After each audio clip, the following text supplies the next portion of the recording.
Quem puder abrir o microfone também, pessoal. Levi, já pode começar a gravar, viu?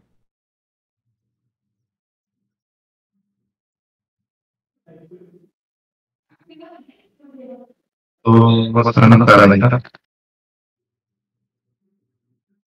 Vou colocar aqui. Pronto, tô vendo. Tá, bom, a gente ficou com um problema investigando Só essa um pouco mais de zoom aí. na tela, ok? Isso, pronto, Ver se perfeito. hoje tá bom pra vocês. Aumenta também. Beleza. Tá bom? Tá bom. Tá. Dá pra aumentar mais. Pronto, assim tá melhor. Ok. Senta três mãos pra nós. Pera aí, mano, agora não dá. Pode sentar?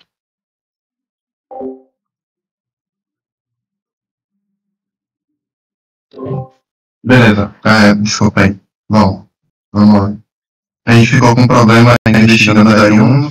Aí, vamos lá. Você se encontra em um misterioso mundo binário, onde o vetor de N dígitos binários aguarda pelo seu exame minucioso.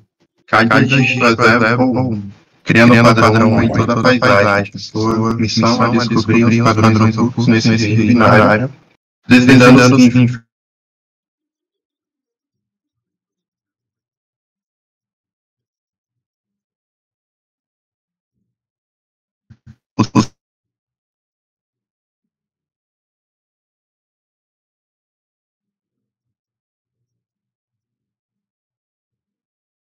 os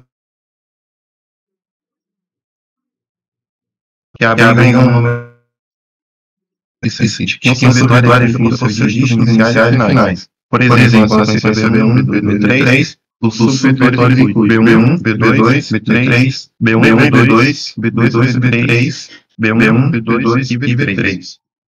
Sua missão é projetar um algoritmo que determina o número total de subvetores contendo um número de uns.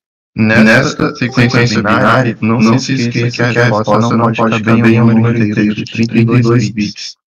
Aqui dá o que vai receber entrada e a saída desejada.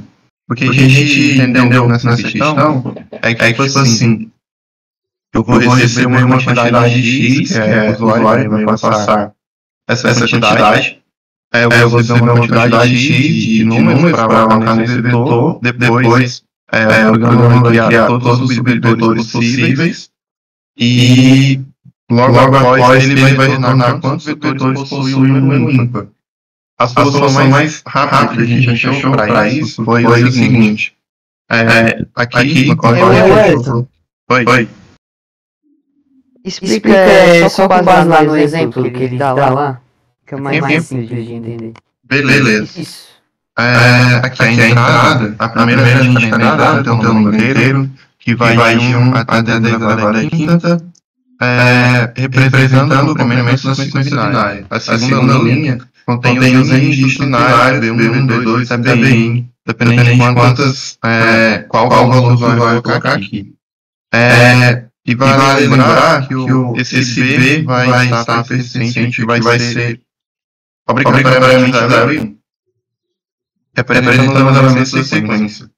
Aí que a saída desejada desse programa deve imprimir uma linha contendo a quantidade de vetores contendo uma quantidade ímpar de uns. Ou seja, nesse exemplo de entrada aqui, a primeira entrada deve receber o tamanho do vetor e a segunda é os valores para colocar em cada posição desse vetor.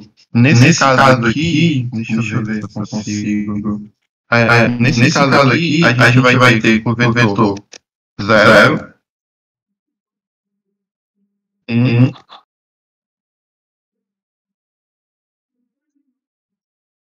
e o 0 novamente. Ele quer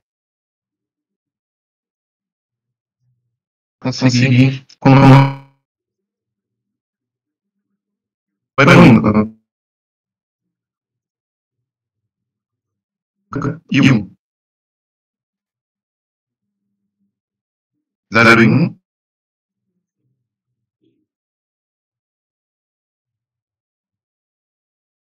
0 e 0,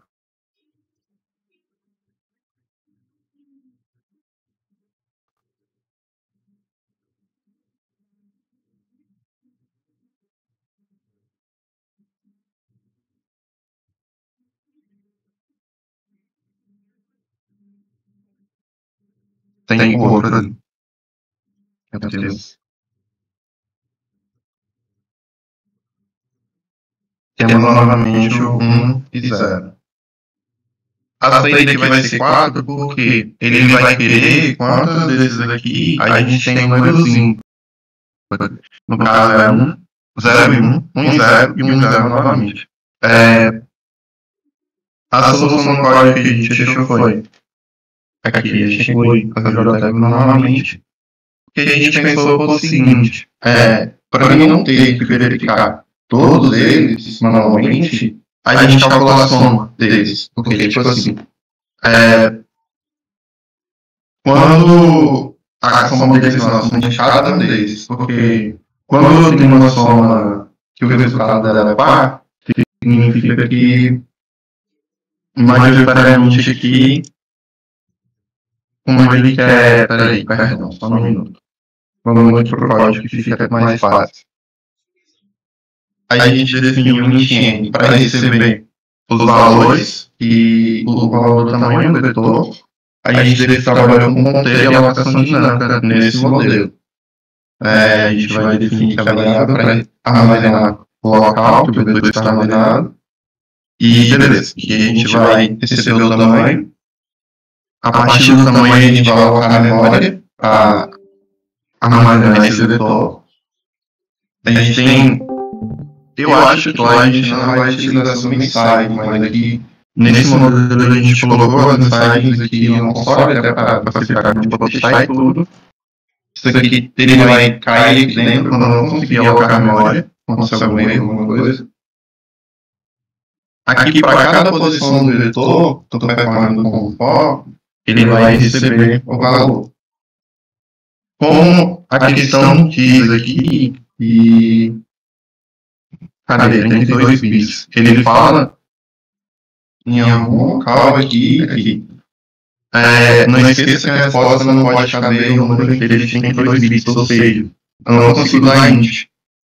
Aí a gente utilizou o long, que é uma variável sobre vetores ímpares, que é para armazenar quando cada um vetor tiver um número ímpar. Aí aqui a gente vai percorrer. Aqui a gente vai gerar os subvetores, que vai iniciar como? Para cada uma posição dessa aqui, por exemplo, nesse caso aqui, eu tenho 0, 1 e 0. Eu vou iniciar no 0, que é o que esse for aqui está fazendo. Aqui dentro, eu inicio a soma, por que a soma aqui dentro? Porque eu quero a soma desse vetor aqui, desse subvetor aqui, né? O que ele gerado, não de todos de uma vez. Aí, beleza. A gente cria outro for aqui dentro, para quê? Esse aqui ele vai iniciar a posição I e vai percorrer até N. Por quê? O primeiro vetor vai ser esse, depois vai ser esse a próxima posição, depois vai ser esses dois aqui e a próxima posição até chegar no fim. Aí para cada uma interação dessa, a gente vai fazer o quê? Que a soma essa variável que a gente colocou mais o valor do vetor na posição J, que é justamente a soma, se eu tiver criado esses dois, a soma desses dois aqui. Aí depois disso eu vou verificar se a soma é ímpar. Se for, significa o quê? Que aqui dentro a gente tem um número ímpar. E se for, a gente implementa esse contador, que ele foi definido aqui em cima como log. Uma questão disso é que não tem que aceitar valores maiores que 32 bits. E aqui em printf a gente está só exibindo o resultado. Agora, para testar, vamos compilar isso aqui.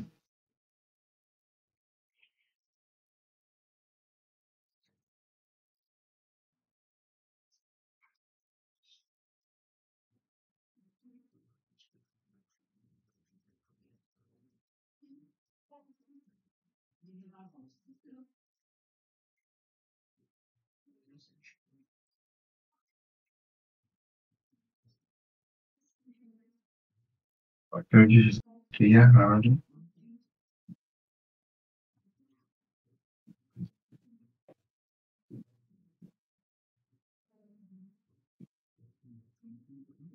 Tem alguma coisa errada. Vamos lá de novo.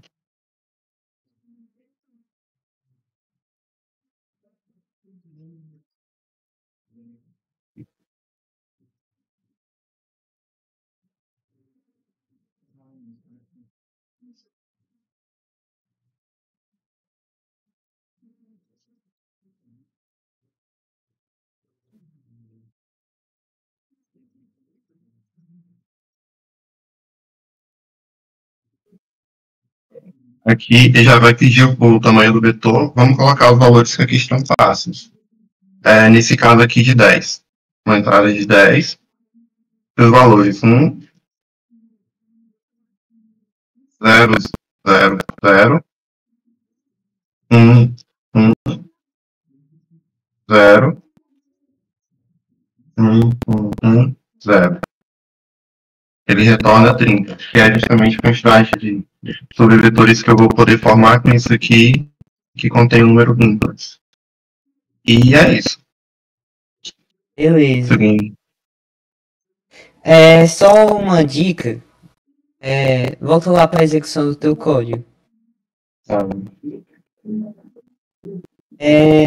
Na maratona, nessas coisas assim de OBI também, não pode informar essa frase aí, ó. Tamanho do vetor binário. Valores para o vetor. Isso aí não existe. Beleza? É como a gente lá, que a gente colocou aqui só para facilitar na hora de mostrar aqui. Beleza. Pronto. É só isso. Perfeito. Então, a próxima equipe é a... Deixa eu pegar aqui.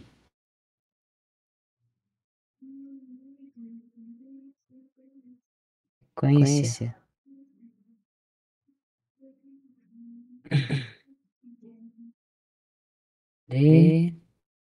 É a Dev Juniors 2.0. Questão A e a questão E. Exato. Só uma dúvida aqui. Tem como entrar pelo notebook e pelo celular ao mesmo tempo? Cara, eu não sei te dizer. E se eu for no notebook, eu fico sem microfone. Se eu ficar no celular, eu fico sem apresentar a tela. Tenta aí, se der certo. Se não der, tu tem o e-mail aí pra criar a conta. Tem isso também. Só ver aqui. E aí?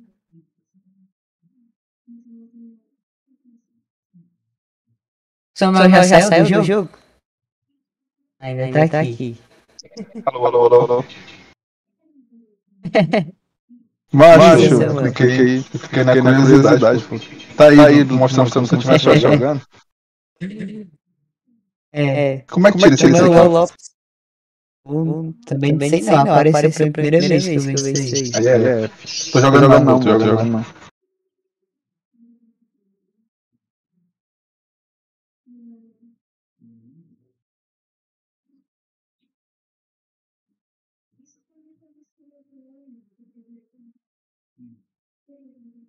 Peraí, nosso amigo Pablo. Voltar. Ei, Zé, quiser botar alguém na frente, enquanto eu crio aqui outra conta que não dá não. Beleza, então vou apresentar aqui a minha equipe. Deixa eu só abrir aqui. Código. Cadê?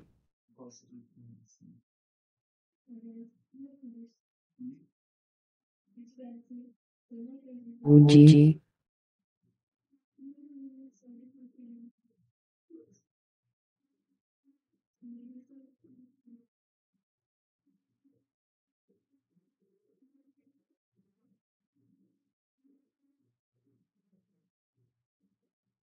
E a tela.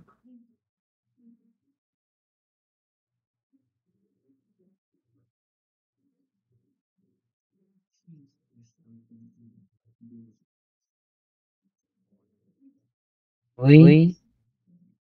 Vamos lá. Deixa eu dar um zoom aqui.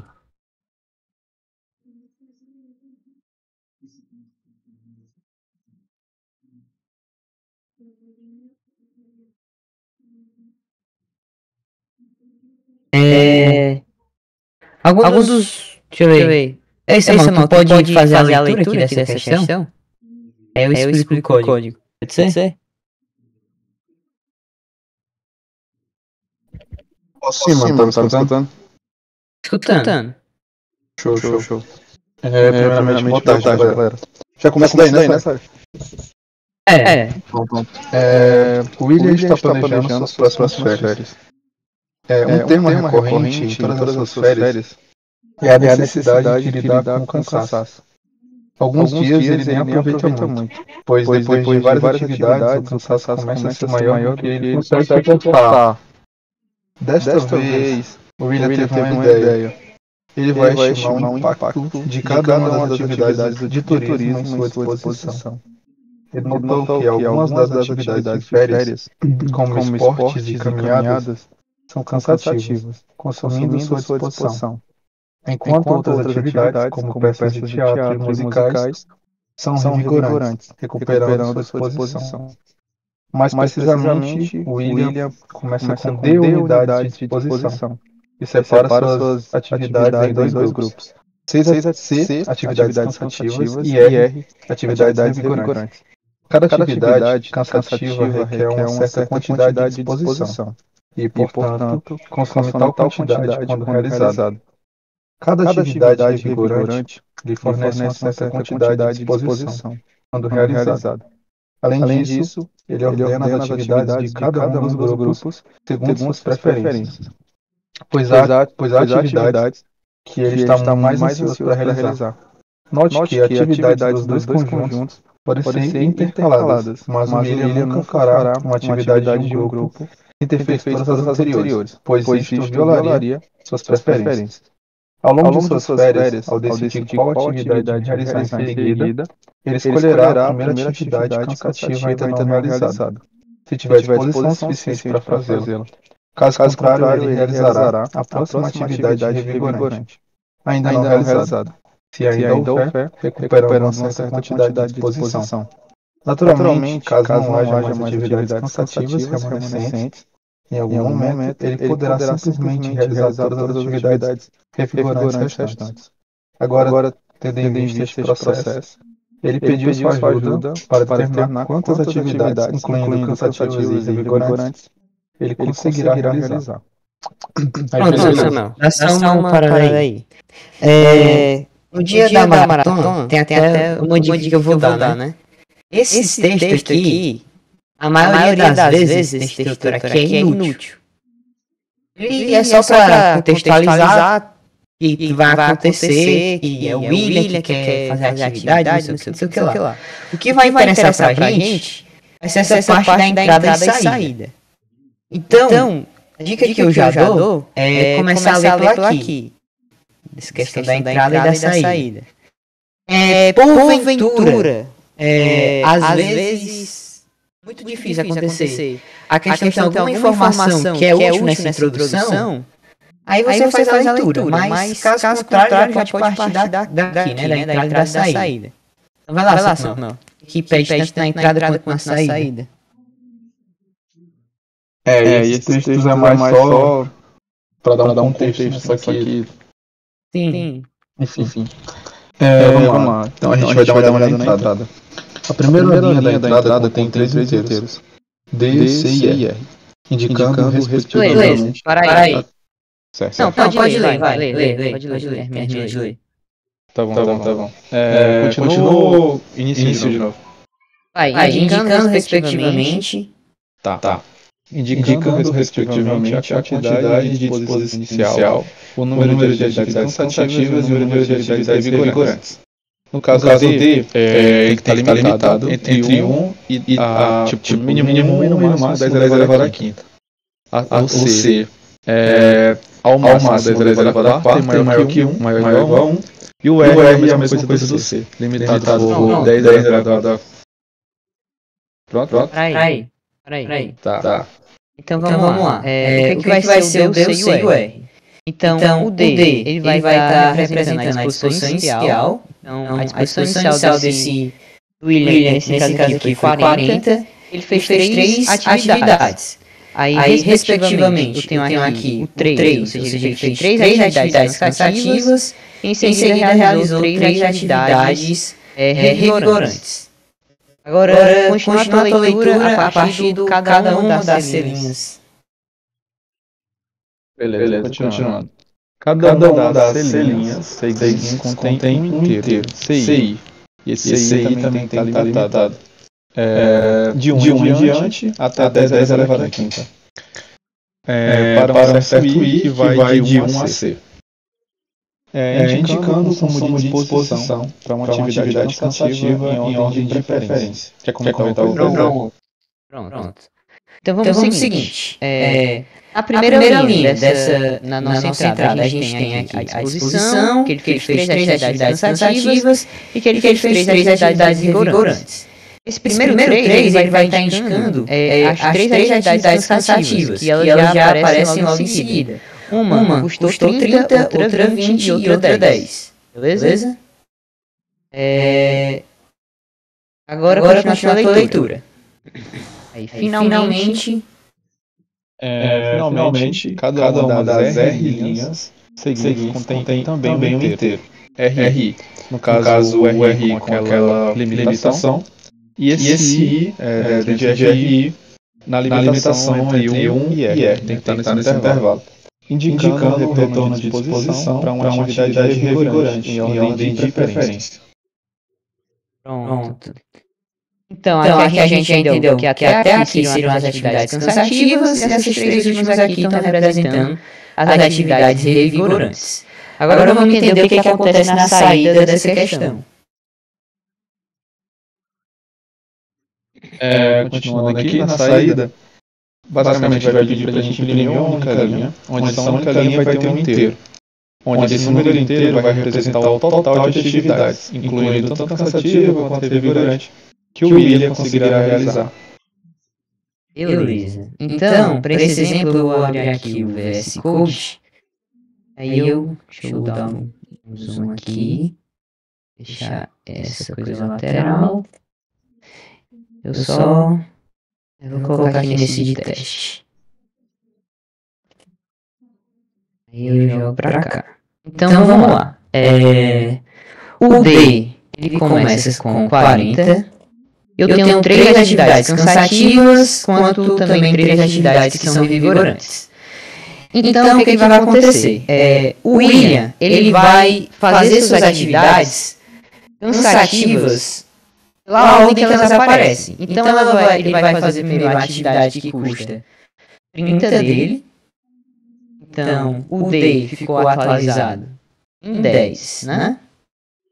Só que para ele fazer a próxima atividade cansativa dele, vai custar 20. E ele só tem 10 de energia. Então, para isso, ele vai fazer 2 atividades vigorantes. Então, mais 5 e mais 5. Que torna ele 20, né? De energia. Em seguida, o William ele vai fazer a atividade que custa 20, ficando com 0 de energia. Ele faz mais uma atividade revigorante que era a que faltava, mais 5.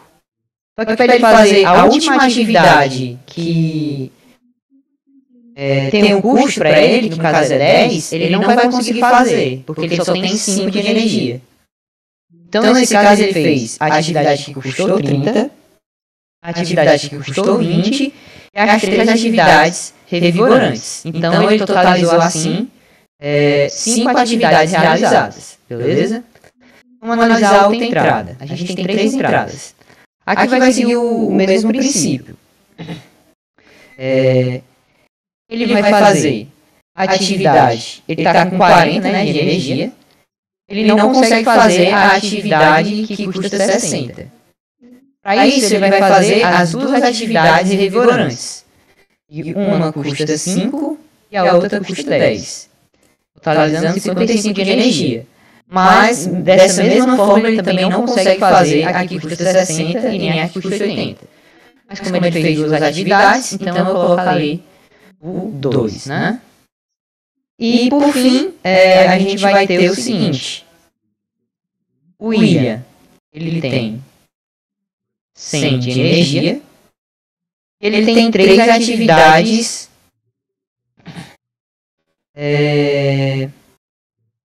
que trazem um custo para ele e uma que dá um acréscimo, né? No caso, ele vai fazer a que custa 60, totalizando 40. E também ele vai fazer a que custa, a que dá uma revigoração nele de 10, totalizando 50. Mas veja que as atividades dele, ele só vai conseguir fazer essa de 50 quando ele fizer essa de 60. Então, ele só vai conseguir fazer duas atividades. A primeira e a que dá uma revigorada nele. Por isso que a nossa saída aqui é 2. Beleza? Indo para o código, como é que fica? Agora deixa eu abrir aqui a tela cheia e explicar o código. Então, primeiramente, eu vou ter aqui a nossa entrada, onde eu vou estar fazendo o map. Então, o que o cara colocou, separado por espaços em brancos, né? No caso seria 40, 3 e 3. O que eu estou fazendo aqui nesse map? Vou criar um array. E para cada espaço em branco, eu vou ter um valor, né? Então, eu vou criar um array da seguinte maneira. E o Python, ele permite eu criar 3 variáveis na mesma linha, armazenando cada um desses valores. Então, o D está com 40, o C está com 3 e o R está com um valor 3 também. Em seguida, aqui eu vou criar uma lista. Ela vai estar armazenando os valores que ele vai estar colocando. Então, porventura, das cansativas, ele tem 3, né, atividades. Então, se lá ele colocou 30, uma custa 20 e uma custa 10. Então, eu vou estar armazenando esses valores nesse único array. E da mesma forma, eu vou estar armazenando as atividades vigorantes. Para isso, eu criei uma função chamada result, que ela vai estar armazenando o retorno da função chamada máximo de atividades que ele pode realizar. Beleza? Então, aqui eu criei uma variável auxiliar para estar contando quantas atividades ele pode fazer e um contador tanto para o índice das atividades cansativas e outro para as atividades vigorantes. Aí ele verifica se a atividade, a energia que ele tem for maior ou igual que uma atividade cansativa, ele faz a subtração e aumenta a contagem das atividades.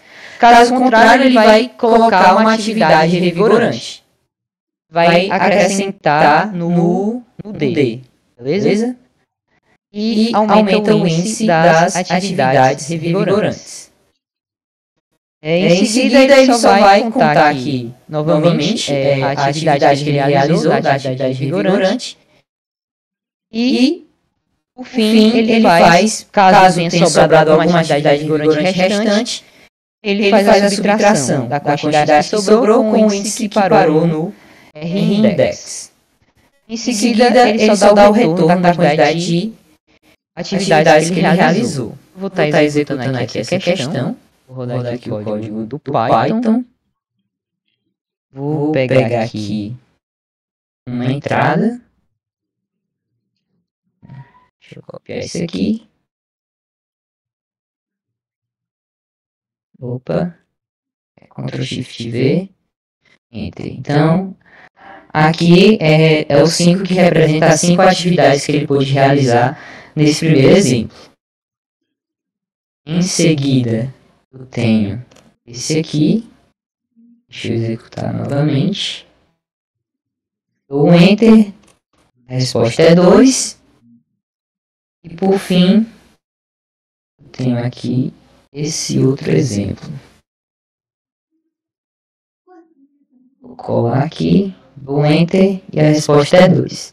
Eu também enrolei lá no Maps Academy e passou por todos os testes, beleza? Alguma dúvida, alguma sugestão?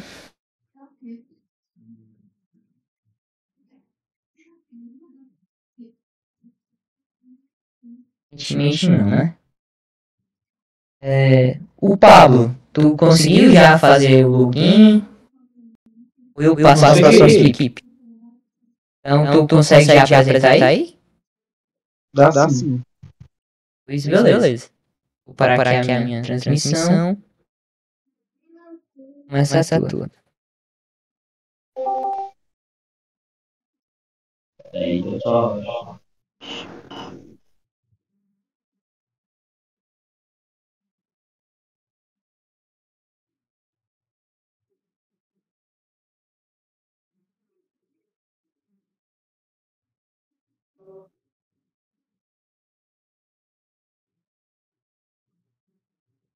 Tá todo mundo enxergando? Peraí, deixa eu... Pronto. Agora eu tô. Nós pegamos a questão A e a questão E. A questão A é a altura mínima. Bem, fazer a leitura. Carlitos é um entusiasta de aventuras com um amor insaciável por parques de diversões. Apesar da sua paixão vibrante, Carlitos enfrenta um desafio único, a sua estatura limitada. Enquanto planeja ansiosamente sua aventura de fim de semana, ele percebe que suas limitações verticais podem atrapalhar sua experiência no parque de diversões. Não se trata apenas de escolhas um parque, trata-se de encontrar onde ele possa aproveitar a emoção dos brinquedos.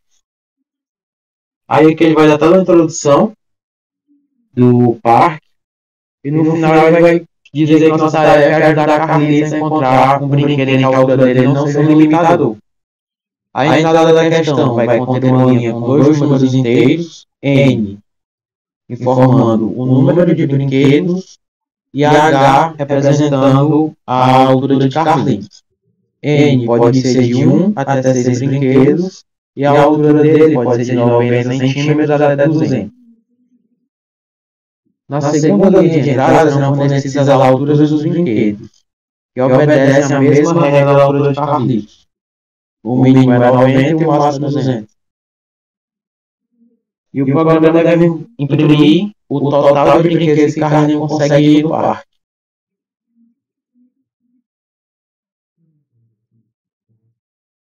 O código.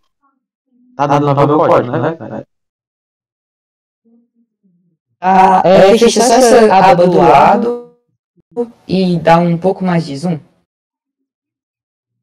Pronto. Aí dá uns 3. Pronto, perfeito. Tá dando? Tá dando pra ver. Pronto. E aqui foi a forma mais leiga que nós conseguimos fazer. Nós fizemos em Python. As duas primeiras linhas vai tratar de receber os valores. Aqui ele vai receber o input, que vai receber os dois valores. E aqui, que nem o map do Zyro, ele vai transmitir os dois valores, separando a entrada por espaço para a variável N e H, que são os números de brinquedo, e a altura de Carlitos. Aqui eu fiz uma verificação para verificar se está dentro do limite especificado na questão. Os prints eu coloquei mais para forma de eu ver onde está caindo a questão. Aqui ele vai receber a segunda entrada e vai separar por espaço também os brinquedos. Vai fazer receber todos os brinquedos se o tamanho do array B é igual a N, for o número especificado. E aqui embaixo eu criei uma variável só para receber o valor de quantos que ele participou e joguei no for, que vai pegar cada elemento de B, atribuído ao valor, que se a altura de Carlitos for maior ou igual ao valor inteiro, ele vai acrescentar a R, ou seja, se Carlitos conseguir o primeiro brinquedo, vai pegar a R e somar mais um. E ao final de correr todos os brinquedos, ele vai informar qual a quantidade de Carlitos pode conseguir. Vou dar aqui.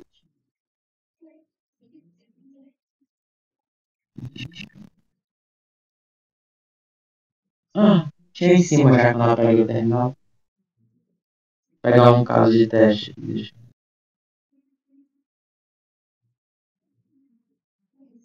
620.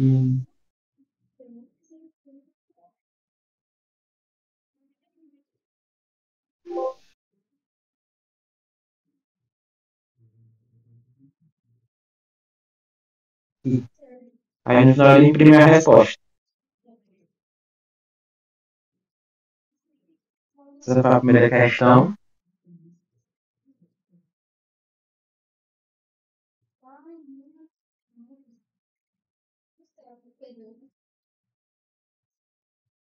A segunda questão foi extraindo pólen.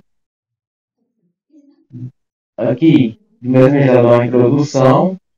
Só que essa questão, a parte introdutória, ela tem explícita uma informação que é importante para a questão. Que no caso é essa parte aqui. Que ela vai explicar o funcionamento. Pronto, aqui é uma fila de abelhas que ela tem que coletar os pólen das flores.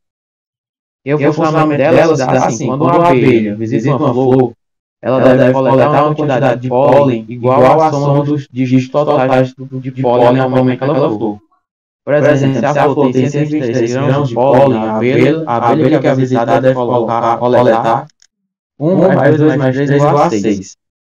E depois temos que fazer o decréscimo do que ela coletou. Só que, entretanto, todas as abelhas iniciam a fila no início do dia e seguem a ordem da primeira até a última. E caso ela visite uma flor com 0 grãos, ela vai coletar 0 grãos e vai passar para outra. Após coletar o pólen de uma flor, a abelha ensina seu turno e volta para a colmeia. Onde é aqui? A informação principal daqui é que é sempre o maior total de pólen. Porque aqui embaixo, se você for analisar no primeiro caso, você vê que já está ordenado no primeiro. E se você não ler a parte introdutória, você vai pensar que basta seguir a ordem. E nos outros casos, a formulação é igual, acaba que dando erro na questão. Eu não li, passei uns 3 dias batendo cabeça para depois ler a questão.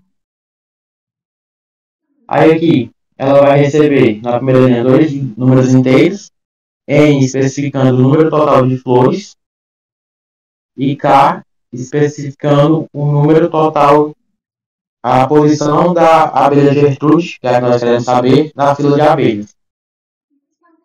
Eles podem ir de 1 a 100.000 flores e de 1 a 1 milhão de posições. A segunda linha vai conter os números em N inteiros, que representam os pólens de cada flor. E no final ele tem que imprimir o número inteiro, que representa a quantidade de pólen que a Gertrude vai coletar no dia.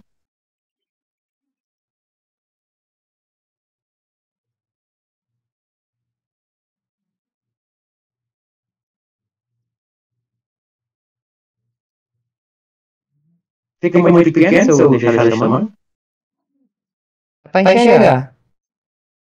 Vai enxergar? Ah. Aqui em cima é uma função no Python, somar números, que basicamente ela vai somar os dígitos de cada pólen que nós jogamos na função. O primeiro passo foi receber as entradas. Usamos o primeiro método igual ao da outra. Vou receber uma entrada e vou separar essa entrada por espaço nas variáveis N de flores e K de posição da Gertrude. Vou fazer a verificação. Novamente, vou receber a entrada com os valores de pólen em cada flor. Aqui, eu percorri esse vetor transformando todas em int para facilitar o trabalho, porque eu estou recebendo no formato de string cada um array, e aqui eu transformei em int cada posição do vetor. Chequei se ele recebeu todos os valores de pólen, senão ele encerra, como vocês podem ver pela operação exit. E aqui eu uso uma variável auxiliar flor, para saber qual flor ele está rodando. E aqui eu joguei ele para percorrer a fila de abelhas. Como cada questão pede para que seja retirada da flor com maior pólen, eu ordeno essa lista. Toda vida que uma abelha passa, eu ordeno para que a flor 0 sempre seja a que tem a maior pólen. Aí, a partir da ordenação, eu vou checar. Se essa flor estiver zerada, quer dizer que todas as abelhas passaram antes da Gertrude, conseguiram coletar todos os pólens das flores e não sobrou nenhuma para ela. Logo, eu printo N. Outro caso também disso é caso acabassem as flores. Eu botei os dois. E se caso o número da abelha aqui fosse igual à posição de Gertrude menos 1, que seria a posição relativa em forma do array de filas de abelhas, ou seja, seria a vez dela. Nesse caso, ele ia jogar na função de somar números e jogar a flor que eu quero, e eu printar a quantidade de pólen que ela tem no atual, que a Gertrude ia retirar e sair da questão. E aqui é basicamente o array, o for repetitivo, para ficar diminuindo as flores que não se encaixarem na posição da Gertrude, e assim ele dá continuidade até a posição da Gertrude. Executar aqui.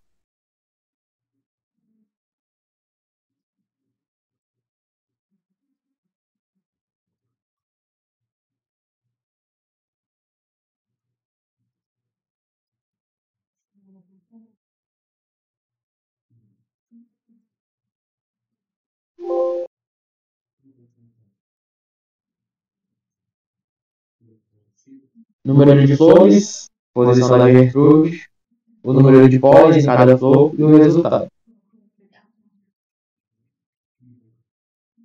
Aí essa questão, eu encontrei uma dificuldade no tempo de timeout dela, que eu usei, eu joguei ela no Nips Academy.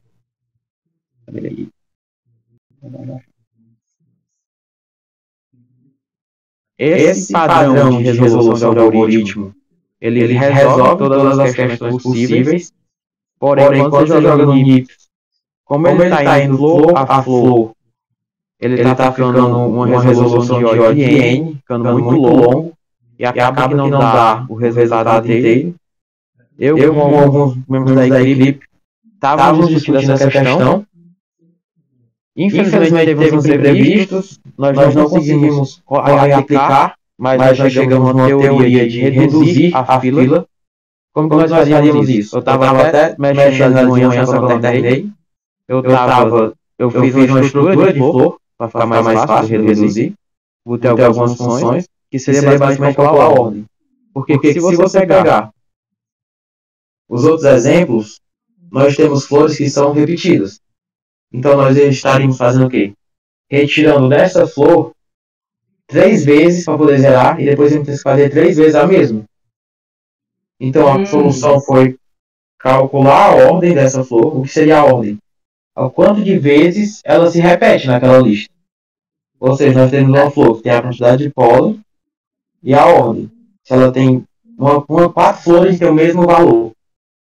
Aí quando eu for decrementar essa flor, eu já conto como se fosse 4 rodadas. Porque como ela já era o número maior, a próxima flor que eu ia decrementar seria outra flor do mesmo valor dela. Vocês entenderam? Eu entendi. Quer que eu explique de outra maneira para ficar... Dá um exemplo aí. Exemplo. Digitar aqui. Vou lá digita aí no... Dá um exemplo que essa faz. Pronto. Nós temos na flor 0. A flor 0 ela tem valor... Aí, escreve uma entrada, como é que seria a entrada? Pronto, essa daqui serve. Vamos pegar aquela entrada. Essa entrada aqui já encaixa no padrão. Porque nós temos 3 flores. As 3 tem 21. Certo. Pronto, pega aqui. 21. A soma dos dígitos dessa flor daria 3. Isso. A abelha que passa agora pega 3. Ela ia ficar por 21 menos 3. Que é igual a 18. Aí depois ia pegar de novo. O soma dos dígitos de 18 era 9. Que seria 18 menos 9. igual Uhum. a 9. Aí você varia de novo. 18 menos 9, que é a soma dos dígitos. Oh, foi. É 9 agora. 9 menos 9, que é a soma total dele, que ia zerar a flor. Sim. Só que, na próxima flor, eu também teria 21 pólen. Ou seja, eu ia ter que repetir todo esse processo novamente para zerar uma flor. Só que eu já fiz isso na flor anterior. Ou seja, se eu tenho 3 flores iguais, eu poderia fazer uma única vez isso, e na minha fila de abelhas usar o número meu total de abelhas. Ó, o meu total foi 1, 2, 3. Eu andei 3 abelhas nesse processo da flor. Logo, se eu tenho 3 flores com 3 números idênticos, são 9 abelhas que eu preciso fazer essas flores, correto? Uhum. Aí, em vez de eu fazer isso 9 vezes, eu só preciso fazer uma vez e andar 9 vezes na minha fila. Entendeu? Tipo, eu tava na abelha 1. Como eu fiz esse processo uma vez e precisei 3 abelhas, para eu fazer 3 de ordem 3, eu precisaria de 3 vezes 3. E eu tenho 3 flores de 21, e para cada flor de 21 eu preciso de 3 abelhas. Logo, eu preciso de 9 abelhas para fazer isso. E a posição de Gertrude, como é a 10, ela ia receber 0. Para resolver o problema de timeout. Era isso que eu estava fazendo. Só que eu não deu tempo de eu implementar devido a algumas coisas.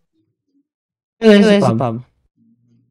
Então, inclusive eu vou tentar fazer essa questão aqui também. Então, da tua equipe já foi, né? Já. A próxima equipe já pode começar a compartilhar aí a sua tela. Outra uma, que é a God of War. Outra equipe, tem alguém aqui? Então, Miguel. Opa, estão ouvindo? Opa, Lucas. Estamos me ouvindo. Peraí, espera aqui. Beleza.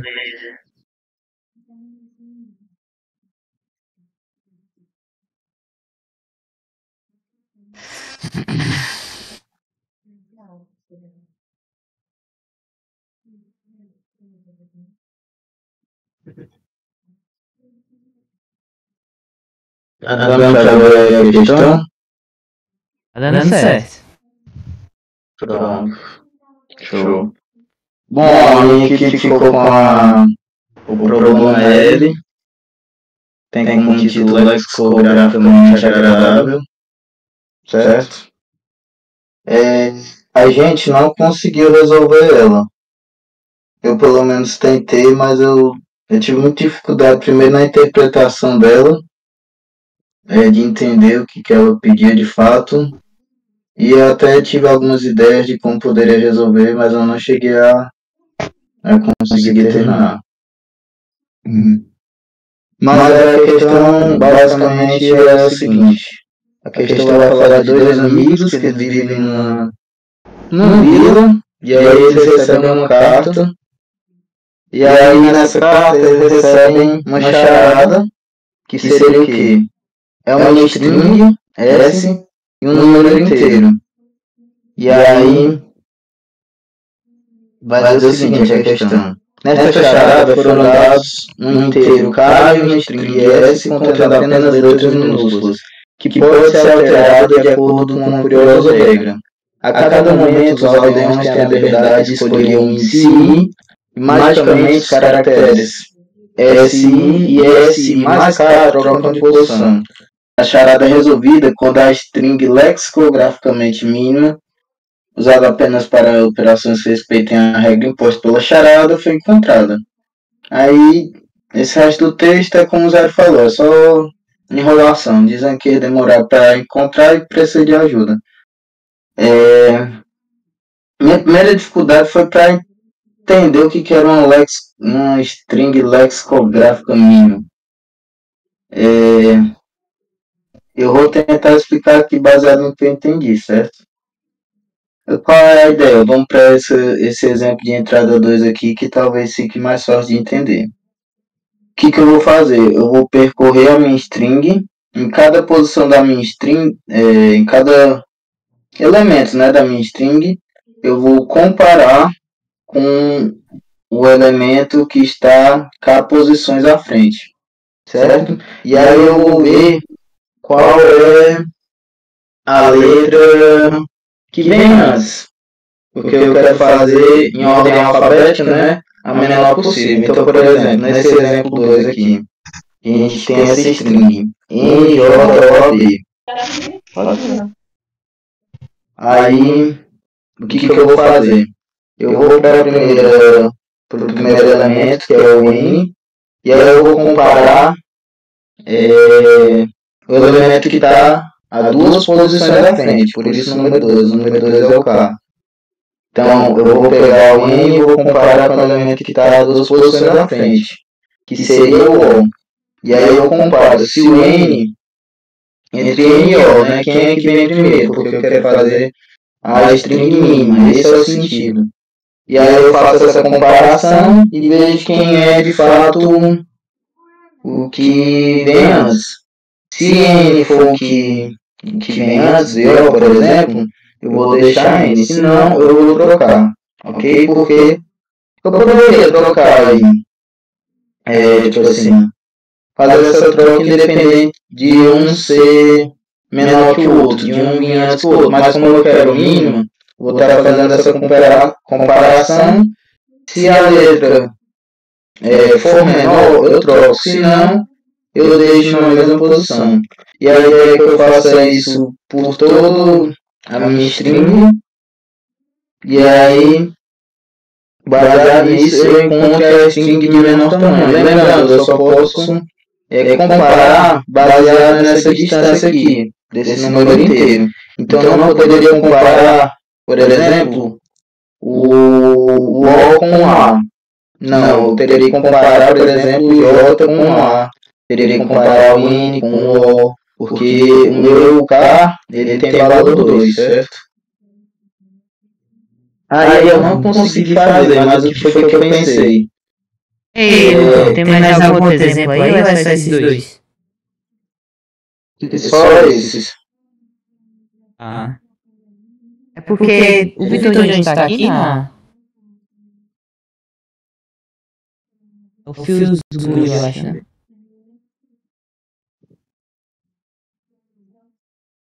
Não sei se ele tá.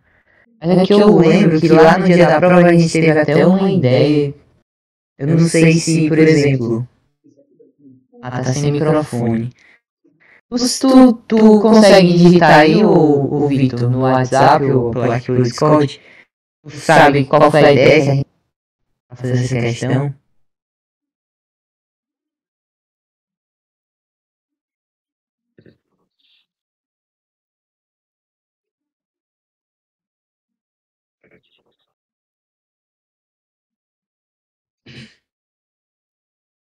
Eu só ver aqui mais uma vez.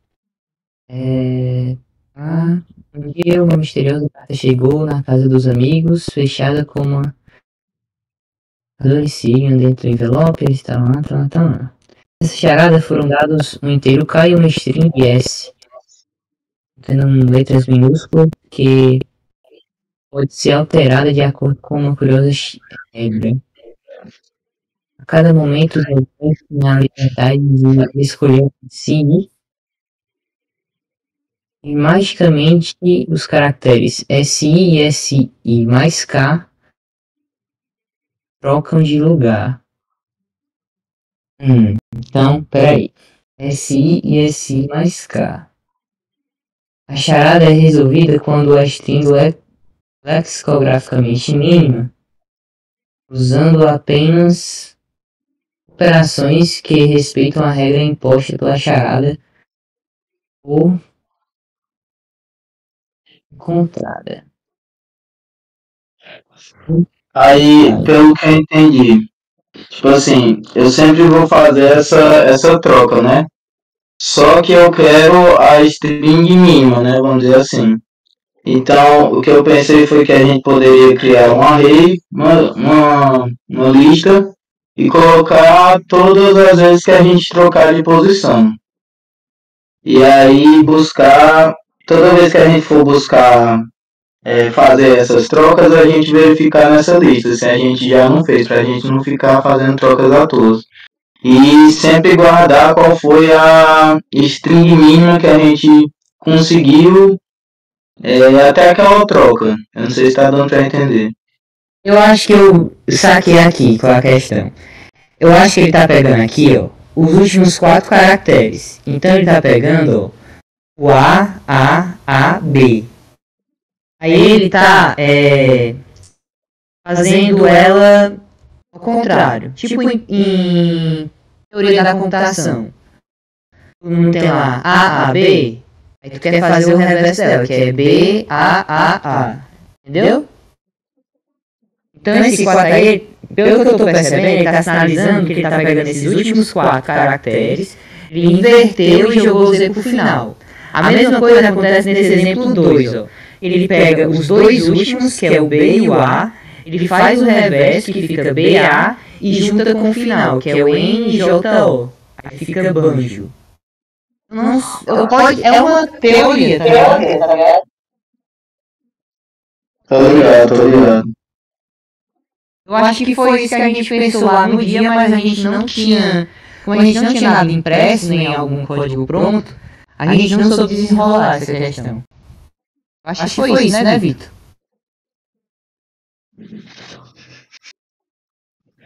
Aí eu vou botar aqui. Que eu me lembro que a gente tava tentando pegar o valor de cada caractere porque eles seguem a tabela ASCII.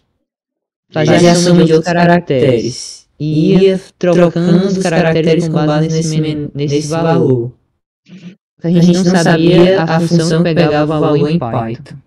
Ah, entendi. No Python, se eu não me engano, nem precisa de função não, eu acho. Tipo, se tu comparar duas strings, ele retorna o valor não. Pois é, eu acho que... mas a gente lá na época não tinha essa informação também, né? Não, tudo bem. Mas tudo bem, então. A gente tentar fazer mais essa semana pra...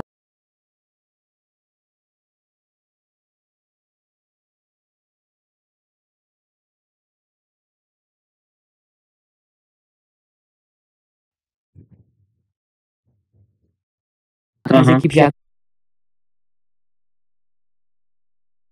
Os próximos passos, né, da próxima semana, o que a gente vai fazer. Então vamos lá. Próxima semana. Eu tava falando com o professor... Alguém com o microfone ligado, que tá dando um eco aqui. Pronto. Eu falei com o professor Felipe. Ele disse que o Levi ele tem disponibilidade em 2 dias da semana para acompanhar a gente. Aí, próxima semana eu já tinha falado com vocês que eu queria utilizar aquela ideia do Coding Dojo. Só porque eu acho que fazer esse Coding Dojo online deve ser muito paia, né? Aí o que eu pensei? Eu pensei em... Como o Levi tem 2 dias, então dá para separar, sei lá... 2 equipes fazem um dia e as outras 2 equipes fazem as mesmas questões em outro dia. Um tempo lá de 2 horas. E no sábado a gente vai pegar o código de geral. Pronto, outra coisa eu vou falar isso aqui também. E a gente reserva o sábado nesse horário para geral se reunir e falar o que fez durante a semana, quais as dúvidas que está tendo, o que pode ser feito nas próximas semanas até a preparação, beleza? Outra coisa vou criar agora já um GitHub aqui com o e-mail do GAMP. Eu subo lá no... Eu vou criar aqui um GitHub com o e-mail do GAMP e vou adicionar um membro de cada equipe como pessoa para ficar responsável para subir os códigos lá nesse GitHub. tenho também que criar um documento para ir colocando as coisas que a gente vai lendo, né? Tipo, alguma função que já vem pronta no Python, em C, para facilitar isso e depois só imprimir, fazer essa impressão, beleza? Mais alguma outra coisa, pessoal?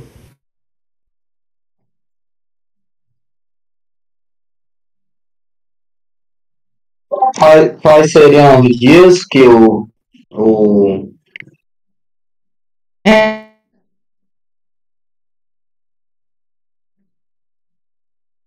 É, bebê tem Zé, tem disponibilidade de quais horas? Ele tá aí ainda? Ou pro meus Deixa horários eu tá sendo marcar ele aqui no terça WhatsApp. e quinta. Não, é dia de terça é de 1 às 3 Levi e Gabriel. quinta pode ser pela tarde, qualquer horário.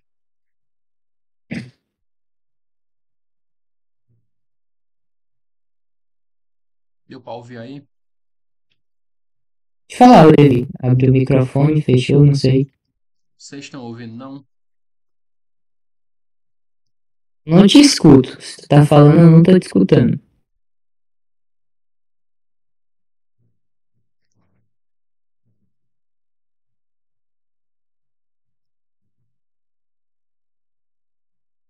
Eu bug aqui.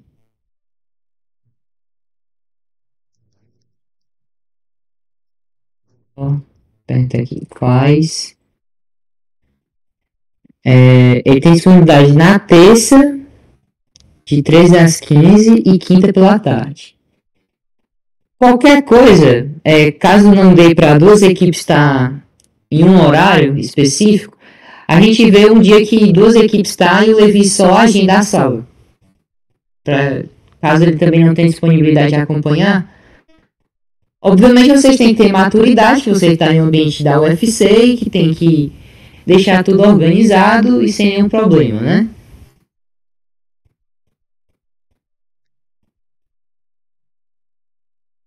show, show, tranquilo. Pessoal?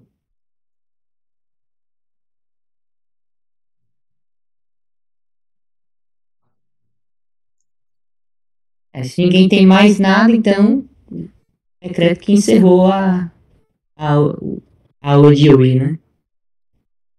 É isso, pessoal. Valeu. Qualquer coisa vamos se comunicando lá. Eu já vou mandar lá tanto